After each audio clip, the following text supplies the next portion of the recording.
ओम शांति 24/4/2021 बाप दादा मधुबन। मीठे बच्चे, एबे तुमे माने एभली दुनियार मालिक हेबाकु जाउछ जेउठी कौनसी सीमा नाही। जोग बल द्वारा सारा विश्वर राजत्व प्राप्त करिबा मध्य एक आश्चर्यर कथा। बाबा कहउछन्ति, मीठे बच्चे, एबे तुमे माने एभली दुनियार मालिक हेबाकु जाउछ जेउठी कौनसी सीमा नाही। जोग बल द्वारा सारा विश्वर राजत्व प्राप्त करिबा मध्य एक आश्चर्यर कथा। प्रश्न, ड्रामार केउ बंधन रे बाबा मध्य बंधा होइछन्ति? ड्रामार केउ बंधन रे बाबा मध्य बंधा होइछन्ति? उत्तर, बाबा कहउछन्ति, मोते तुमे पिलामानंक सम्मुखकु आसिबाकु ही हेबो। मु एही बंधन रे बंधा होइछि। जे पर्यंत मु न आसिछि से पर्यंत अड़ुआ होइथिबा सूता अर्थात ज्ञान सजाड़ी हेबो नाही। बाकी मु तुम उपरे कौनसी कृपा बा आशीर्वाद करिबा पाई आसु नाही। मु कौनसी मृत व्यक्ति को जीवंत करू नाही। मु तो आसुची तुम मानंकु पतितरु पवित्र करिबा पाई। गीत तुम्हें पाके हमने। ओम शांति। गीतर एही शब्द को सुनी तुम मानंकर लोम टांकुरी उठिबा उचित, कारण तुमे माने सम्मुखरे बसिछ। जदिओ सारा दुनिया रे केते भी विद्वान पंडित आचार्य अछन्ति, किंतु कौनसी भी मनुष्य मात्र को एकथा जना नाही जे बेहद्र पिता प्रति 5000 वर्ष परे आसुछन्ति। एही कथा केवल पिलामाने ही जानिछन्ति।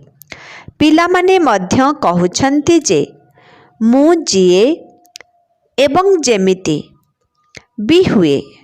पिलामाने मध्य कहउछन्ति जे मु जिए एवं जेमिति भी हुए, किंतु मु आपणंकर। बाबा मध्य सेहिपरि कहउछन्ति, तुमे माने जिए एवं जेमिति भी होइथाओ, किंतु मोर संतान। तुमे माने एकथा मध्य जानिछ, सिए समस्त आत्मा मानंकर पिता। सेथिपाई तांकु समस्ते डाकुछन्ति। बाबा बुझाउछन्ति, देख रावणर केते प्रभाव रहिछि।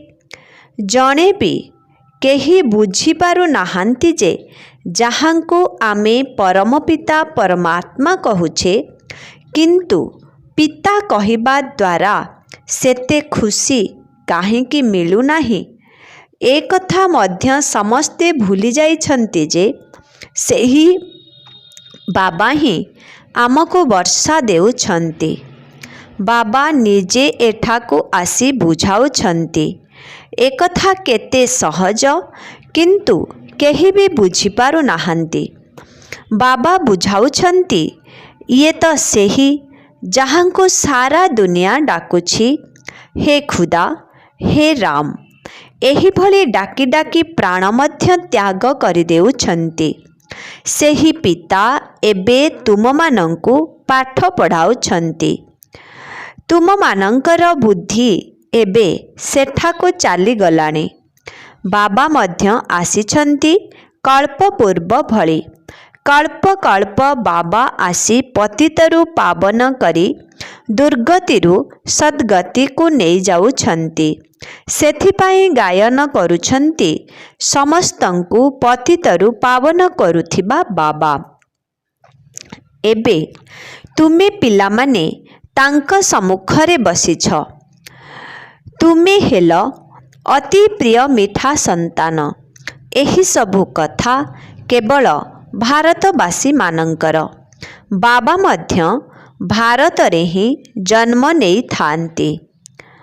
बाबा କହୁଛନ୍ତି ଯେହେତୁ ମୁଁ ଭାରତରେ ଜନ୍ମ ନେଉଛି ତେଣୁ ନିଶ୍ଚିତ ଭାବରେ ସେହିମାନେ ହିଁ ମୋର ପ୍ରିୟ ହେବେ। ସ୍ମରଣ ମଧ୍ୟ ସମସ୍ତେ ତାଙ୍କୁ ହିଁ କରୁଛନ୍ତି।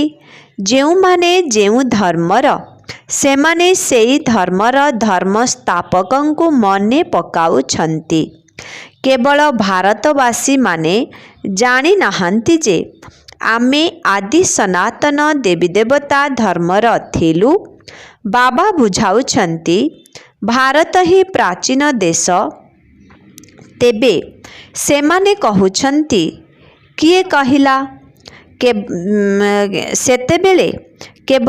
କହିଲା ସେତେବେଳେ କେବଳ ଭାରତ ହିଁ ଥିଲା। ଏଭଳି ଅନେକାନେକ କଥା ଶୁଣିବାକୁ ମିଳୁଛି। କିଏ କ'ଣ କହୁଛନ୍ତି। ଆଉ କେହି ଏଭଳି ମଧ୍ୟ କହୁଛନ୍ତି ଯେ ଏକଥା କିଏ କହିଲା ଗୀତା ଶିବ ପରମାତ୍ମା ଶୁଣାଇଛନ୍ତି। ଶ୍ରୀକୃଷ୍ଣ ହିଁ ପରମାତ୍ମା ଅଟନ୍ତି ତେଣୁ ସିଏ ହିଁ ଗାୟନ କରିଛନ୍ତି। ପରମାତ୍ମା ସର୍ବବ୍ୟାପୀ ଅଟନ୍ତି। ତାଙ୍କର ହିଁ ସାରା ଖେଳ ଚାଲିଛି। ଏସବୁ ଭଗବାନଙ୍କର ହିଁ ରୂପ। ଭଗବାନ ହିଁ ଅନେକ ରୂପ ଧାରଣ କରି ଲୀଳା କରୁଛନ୍ତି। ଭଗବାନ ଯାହା ଚାହିଁବେ ତାହା କରିପାରିବେ। ଏବେ ତୁମେମାନେ ଜାଣିଛ ଯେ ମାୟା କେତେ ଶକ୍ତିଶାଳୀ। ଆଜି କହୁଛନ୍ତି ବାବା ଆମେ ବର୍ଷା ନିଶ୍ଚିତ ନେବୁ, ନରରୁ ନାରାୟଣ ହେବୁ। କାଲି ତାଙ୍କର ଦେଖା ନଥିବ। ତୁମେମାନେ ଜାଣିଛ କେତେ ସବୁ ଛାଡ଼ପତ୍ର ଦେଇ ଚାଲିଗଲେ। ଯିଏ ମମାଙ୍କୁ ଗାଡ଼ିରେ ବସାଇ ସେବାରେ ନେଇଯାଉଥିଲେ ସିଏ ଆଜି ନାହାନ୍ତି। ଏହିଭଳି ଭଲ ଭଲ ସନ୍ତାନମାନେ ମଧ୍ୟ ମାୟାର ସଙ୍ଗରେ ଆସି ଏଭଳି ଖସିଯାଉଛନ୍ତି ଯେପରି ଏକଦମ ତଳେ ପଡ଼ିଯାଉଛନ୍ତି। ତେବେ ଯେଉଁମାନେ କଳ୍ପ ପୂର୍ବରୁ ବୁଝିଥିଲେ ସେହିମାନେ ହିଁ ବୁଝିବେ। ଆଜିକାଲି ଦୁନିଆରେ ଦେଖ କ'ଣ ସବୁ ଚାଲିଛି। ତୁମେ ପିଲାମାନେ ନିଜକୁ ଦେଖ କ'ଣ ହେବାକୁ ଯାଉଛ। ଗୀତ ଶୁଣିଲ ନା? ତୁମେମାନେ କହୁଛ ଆମେ ଏଭଳି ବର୍ଷା ନେଉଛୁ ଯାହାକି ଆମେ ସାରା ବିଶ୍ୱର ମାଲିକ ହୋଇଯାଇଛୁ। ସେଠାରେ କୌଣସି ସୀମା ଆଦିର କଥା ହିଁ ନଥାଏ। ଏଠାରେ ସବୁ କଥାରେ ସୀମା ରହିଛି। କହୁଛନ୍ତି ଆମର ସୀମା ଭିତରକୁ ଯଦି ତୁମର ଉଡ଼ାଜାହାଜ ଆସିବ ତେବେ ଗୁଳି କରିଦେବୁ। ସେଠାରେ ତ କୌଣସି ସୀମାର କଥା ହିଁ ରହିବ ନାହିଁ। ଏହି ଗୀତ ମଧ୍ୟ ଗାଉଛନ୍ତି କିନ୍ତୁ ଅର୍ଥ କିଛି ବୁଝି ନାହାନ୍ତି। ତୁମେମାନେ ତ ଏକଥା ଜାଣିଛ ଯେ ପୁନର୍ବାର ଆମେମାନେ ବାବାଙ୍କ ଦ୍ୱାରା ବିଶ୍ୱର ମାଲିକ ନିଶ୍ଚିତ ହେବୁ। ଅନେକ ଥର ଆମେ ହିଁ 84 ଜନ୍ମର ଚକ୍ର ଲଗାଇଛୁ। ଅଳ୍ପ ସମୟ ଦୁଃଖ ପାଇଛୁ କିନ୍ତୁ ସୁଖ ତ ବହୁତ ଭୋଗ କରିଛୁ। ସେଥିପାଇଁ ବାବା କହୁଛନ୍ତି ମୁଁ ତୁମମାନଙ୍କୁ ଅପାର ସୁଖ ଦେଉଛି। ତେଣୁ ତୁମେମାନେ ମାୟାଠାରୁ ହାରିଯାଅ ନାହିଁ। ବାବାଙ୍କର ସନ୍ତାନ ତ ଅନେକ ଅଛନ୍ତି କିନ୍ତୁ ସମସ୍ତେ ତ ଏକାଭଳି ସୁପୁତ୍ର ହୋଇପାରିବେ ନାହିଁ। କାହାର ଯଦି 5-7ଟି ପିଲା ଥାଆନ୍ତି ସେଥିରୁ ଯଦି ଗୋଟିଏ 2ଟି କୁପୁତ୍ର ହୋଇଥାନ୍ତି ତେବେ ବାପା ମାଙ୍କର ମୁଣ୍ଡ ଖରାପ କରି ଦିଅନ୍ତି। ଲକ୍ଷ ଲକ୍ଷ କୋଟି କୋଟି ଟଙ୍କା ଉଡ଼ାଇ ଦିଅନ୍ତି। ବାପା ଏକଦମ ଧର୍ମାତ୍ମା, ପିଲାମାନେ ଏକଦମ ବିପଥଗାମୀ ଅମଣିଷ। ବାବା ଏହିଭଳି ଦୃଷ୍ଟାନ୍ତ ବହୁତ ଦେଖିଛନ୍ତି। ତୁମେ ପିଲାମାନେ ଜାଣିଛ ସାରା ଦୁନିଆ ଏହି ବେହଦ ବାବାଙ୍କର ସନ୍ତାନ। ବାବା କହୁଛନ୍ତି ମୋର ଜନ୍ମସ୍ଥାନ ଏହି ଭାରତ ଅଟେ। ପ୍ରତ୍ୟେକଙ୍କୁ ନିଜର ଜନ୍ମମାଟି ପ୍ରତି ଆଦର ଥାଏ। ସେଥିପାଇଁ ଯଦି କେହି ଅନ୍ୟ କୌଣସି ସ୍ଥାନରେ ଶରୀର ଛାଡ଼ନ୍ତି ତେବେ ତାଙ୍କୁ ନିଜ ଗାଁକୁ ନେଇ ଆସନ୍ତି। ବାବା ମଧ୍ୟ ଭାରତରେ ହିଁ ଆସୁଛନ୍ତି ଏବଂ ଭାରତବାସୀମାନଙ୍କୁ ପୁନର୍ବାର ସମ୍ପତ୍ତି ଦେଉଛନ୍ତି। ତୁମେମାନେ କହିବ ଆମେ ପୁନର୍ବାର ସେହିଭଳି ଦେବତା ବିଶ୍ୱର ମାଲିକ ହେବାକୁ ଯାଉଛୁ। ଆମେମାନେ ସାରା ବିଶ୍ୱର ମାଲିକ ଥିଲୁ। ଏବେ ଆମର ଅବସ୍ଥା କ'ଣ ହୋଇଯାଇଛି? କେଉଁଠୁ ଆସି କେଉଁଠି ପଡ଼ିଛୁ? 84 ଜନ୍ମ ଭୋଗ କରି କରି ଆମର ଏହିଭଳି ଅବସ୍ଥା ହୋଇଯାଇଛି। ଡ୍ରାମାକୁ ତ ବୁଝିବାର ଅଛି ନା? ଏହାକୁ କୁହାଯାଏ ହାରିବା ଆଉ ଜିତିବାର ଖେଳ। ଏହି ଖେଳ ଭାରତର ହିଁ ଅଟେ। ଏଥିରେ ତୁମର ପାର୍ଟ ରହିଛି। ତୁମମାନଙ୍କର ଏହି ଡ୍ରାମାରେ ସବୁଠାରୁ ଉଚ୍ଚରୁ ଉଚ୍ଚ ପାର୍ଟ ରହିଛି। ତୁମେମାନେ ସାରା ବିଶ୍ୱର ମାଲିକ ହେଉଛ। ବହୁତ ସୁଖ ଭୋଗ କରୁଛ। ତୁମ ଭଳି ସୁଖ ଆଉ କେହି ଭୋଗ କରିପାରିବେ ନାହିଁ, ଯାହାର ନାମ ହିଁ ହେଉଛି ସ୍ୱର୍ଗ। ଏହା ହେଲା ନର୍କ ଦୁନିଆ। ଏଠିକାର ସୁଖ କାକବିଷ୍ଠା ସମାନ ଅର୍ଥାତ୍ କ୍ଷଣସ୍ଥାୟୀ ଅଟେ। ଆଉ ଯିଏ ଲକ୍ଷପତି ଅଛନ୍ତି, ଆର ଜନ୍ମରେ କ'ଣ ହେବେ ଏକଥା କେହି ଜାଣିନାହାନ୍ତି। ଏହା ହେଉଛି ପାପାତ୍ମାମାନଙ୍କର ଦୁନିଆ। ସତ୍ୟଯୁଗ ହେଲା ପୁଣ୍ୟାତ୍ମାମାନଙ୍କର ଦୁନିଆ। ଯେହେତୁ ତୁମେମାନେ ପୁଣ୍ୟାତ୍ମା ହେବାକୁ ଯାଉଛ, ତେଣୁ କେବେ ବି ପାପ କରିବା ଉଚିତ ନୁହେଁ। ସଦା ସର୍ବଦା ବାବାଙ୍କ ସହିତ ସତ୍ୟତାପୂର୍ବକ ଚାଲିବା ଉଚିତ। ବାବା କହୁଛନ୍ତି, ଦ୍ୱାପର ଯୁଗଠାରୁ ମୋ ସହିତ ଧର୍ମରାଜ ସଦା ସର୍ବଦା ରହିଛନ୍ତି। ସତ୍ୟ ତ୍ରେତା ଯୁଗରେ ମୋ ସାଥିରେ ଧର୍ମରାଜ ନଥାନ୍ତି। ଦ୍ୱାପର ଯୁଗଠାରୁ ତୁମେମାନେ ମୋ ପାଇଁ ଦାନ ପୁଣ୍ୟ କରି ଆସିଛ। ଈଶ୍ୱର ଅର୍ପଣ ବୋଲି କହିଥାନ୍ତି ନା? ଗୀତାରେ ଶ୍ରୀକୃଷ୍ଣଙ୍କର ନାମ ଲେଖାଥିବା କାରଣରୁ ଶ୍ରୀକୃଷ୍ଣ ଅର୍ପଣମ୍ ଲେଖି କହିଦେଉଛନ୍ତି। ପ୍ରତ୍ୟେକ ଦାନର ପ୍ରତିଦାନ ତ ଏକମାତ୍ର ବାବା ହିଁ ଦେଇଥାନ୍ତି। ତେଣୁ ଶ୍ରୀକୃଷ୍ଣ ଅର୍ପଣମ୍ କହିବା ଭୁଲ, ଈଶ୍ୱର ଅର୍ପଣମ୍ କହିବା ଠିକ୍।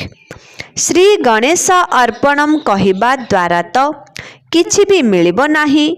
ବାବା କହୁଛନ୍ତି, ପୁଣି ବି କିଛି ନା କିଛି ଭାବନାର ଫଳ ମୁଁ ହିଁ ସମସ୍ତଙ୍କୁ ଦେଇ ଆସିଛି, କିନ୍ତୁ ମୋତେ ତ କେହି ଜାଣି ହିଁ ନାହାନ୍ତି। ଏବେ ତୁମେ ପିଲାମାନେ ହିଁ ଜାଣୁଛ। ତେଣୁ କହୁଛ ଆମେ ସବୁକିଛି ଶିବ ବାବାଙ୍କୁ ହିଁ ଅର୍ପଣ କରୁଛୁ। ବାବା ମଧ୍ୟ କହୁଛନ୍ତି, ମୁଁ ତୁମମାନଙ୍କୁ 21 ଜନ୍ମର ବର୍ଷା ଦେବା ପାଇଁ ଆସିଛି। ଏବେ ହିଁ ହେଉଛି ତଳକୁ ଖସିବାର ସମୟ। ରାବଣ ରାଜ୍ୟରେ ଯାହା ବି ଦାନ ପୁଣ୍ୟ ଆଦି କରୁଛନ୍ତି, ପାପାତ୍ମାମାନଙ୍କୁ ହିଁ ଦେଉଛନ୍ତି। ଆତ୍ମାର କଳା ତଳକୁ ଖସି ଖସି ଯାଉଛି। ଯାହା ବି କିଛି ମିଳୁଛି ତାହା ମଧ୍ୟ ଅଳ୍ପ କାଳ ପାଇଁ। ଏବେ ତ ତୁମକୁ 21 ଜନ୍ମ ପାଇଁ ମିଳୁଛି। ତାକୁ କୁହାଯାଉଛି ରାମରାଜ୍ୟ। ଏମିତି କୁହାଯିବ ନାହିଁ ଯେ ସେଠାରେ ଈଶ୍ୱରଙ୍କର ରାଜ୍ୟ ଥାଏ। ରାଜ୍ୟ ତ ଦେବୀ ଦେବତାମାନଙ୍କର ଅଟେ। ବାବା କହୁଛନ୍ତି, ମୁଁ ରାଜ୍ୟ କରୁନାହିଁ। ତୁମର ଯେଉଁ ଆଦି ସନାତନ ଦେବୀ ଦେବତା ଧର୍ମ ଥିଲା, ତାହା ଏବେ ପ୍ରାୟ ଲୋପ ହୋଇଗଲାଣି, ଯାହାକି ଏବେ ପୁନର୍ବାର ସ୍ଥାପନ ହେଉଛି। ବାବା ତ କଲ୍ୟାଣକାରୀ ହିଁ ଅଟନ୍ତି। ତାଙ୍କୁ କୁହାଯାଏ ସଚ୍ଚା ବାବା। ତୁମମାନଙ୍କୁ ନିଜର ଏବଂ ରଚନାର ଆଦି ମଧ୍ୟ ଅନ୍ତର ଜ୍ଞାନ ଦେଉଛନ୍ତି। ବାବା ତୁମକୁ ବେହଦର ଇତିହାସ ଭୂଗୋଳ ଶୁଣାଉଛନ୍ତି। ଏଥିରେ ତୁମର ପ୍ରଚୁର ମାତ୍ରାରେ ରୋଜଗାର ହେଉଛି। ତୁମେମାନେ ଚକ୍ରବର୍ତ୍ତୀ ରାଜା ହେବାକୁ ଯାଉଛ। ସେମାନେ ପୁଣି ସେହି ହିଂସାର ଚକ୍ର ବିଷ୍ଣୁଙ୍କୁ ଦେଇଛନ୍ତି। ପ୍ରକୃତରେ ଏହା ହେଲା ଜ୍ଞାନର ଚକ୍ର, କିନ୍ତୁ ଏହି ଜ୍ଞାନ ପ୍ରାୟ ଲୋପ ହୋଇଯାଉଛି। ଗୋଟିଏ ପଟେ ତ୍ରିମୂର୍ତ୍ତି, ଅନ୍ୟପଟେ କଳ୍ପବୃକ୍ଷ ଏବଂ ସୃଷ୍ଟିଚକ୍ରର ଚିତ୍ର ରଖ। ଏସବୁ ତୁମର ମୁଖ୍ୟ ଚିତ୍ର ଅଟେ। ବାବା ବୁଝାଉଛନ୍ତି, ଶାସ୍ତ୍ରରେ ତ କଳ୍ପର ଆୟୁଷ ଲକ୍ଷ ଲକ୍ଷ ବର୍ଷ ଲେଖିଦେଇଛନ୍ତି, ଯାହାଦ୍ୱାରା ସାରା ସୂତା ହିଁ ଅଡ଼ୁଆ ହୋଇଯାଇଛି। ଯେଉଁ ଅଡ଼ୁଆ ସୂତା ବାବାଙ୍କ ବିନା କାହା ଦ୍ୱାରା ବି ସଜାଡ଼ି ହୋଇପାରିବ ନାହିଁ।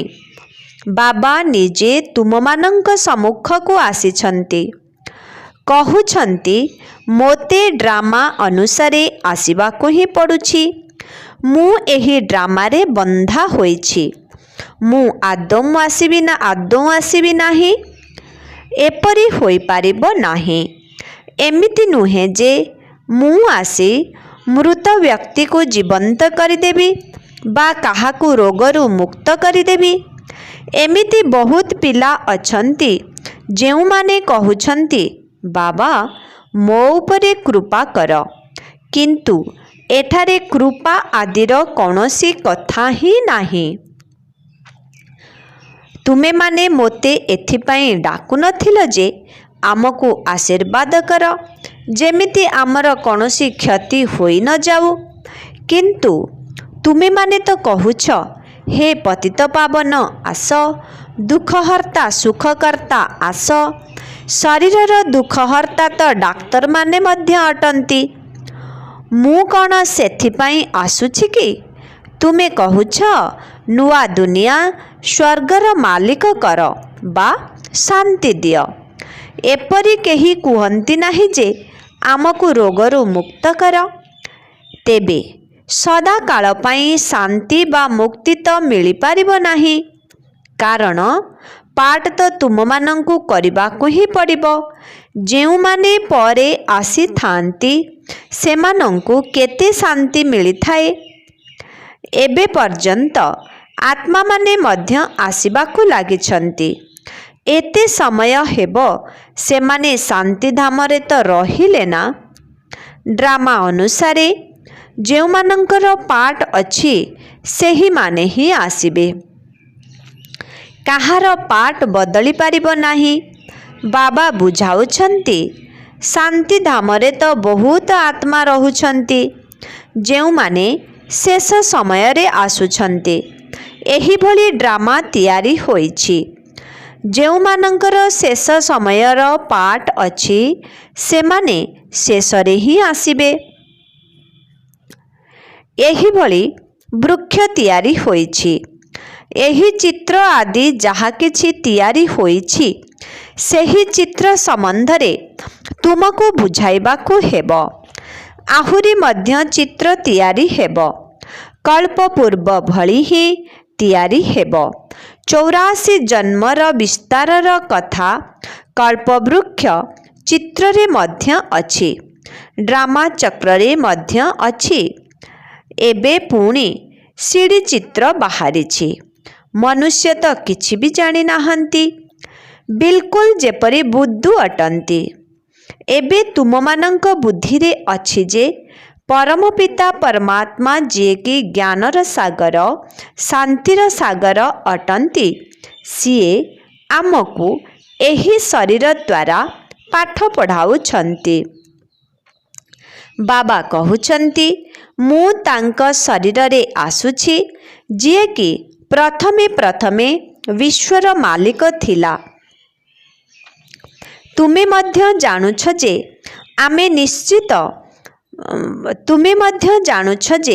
ଆମେ ନିଶ୍ଚିତ ଭାବରେ ବ୍ରହ୍ମାଙ୍କ ଦ୍ୱାରା ବ୍ରାହ୍ମଣ ହେଉଛୁ।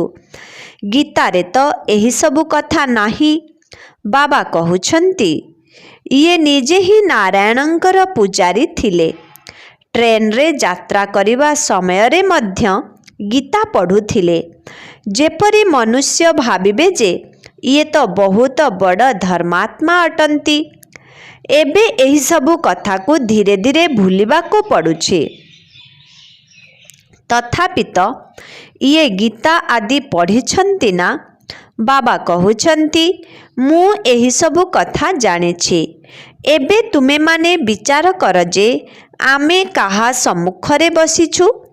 ଯାହାଙ୍କ ଦ୍ୱାରା ବିଶ୍ୱର ମାଲିକ ହେଉଛ, ତାଙ୍କୁ ପୁଣି ବାରମ୍ବାର କାହିଁକି ଭୁଲି ଯାଉଛ? ବାବା କହୁଛନ୍ତି, ତୁମମାନଙ୍କୁ 16 ଘଣ୍ଟା ଫ୍ରି ଦେଉଛି। ବାକି ସମୟ ନିଜର ସେବା କର। ନିଜର ସେବା କରୁଛ ଅର୍ଥାତ୍ ବିଶ୍ୱର ସେବା କରୁଛ।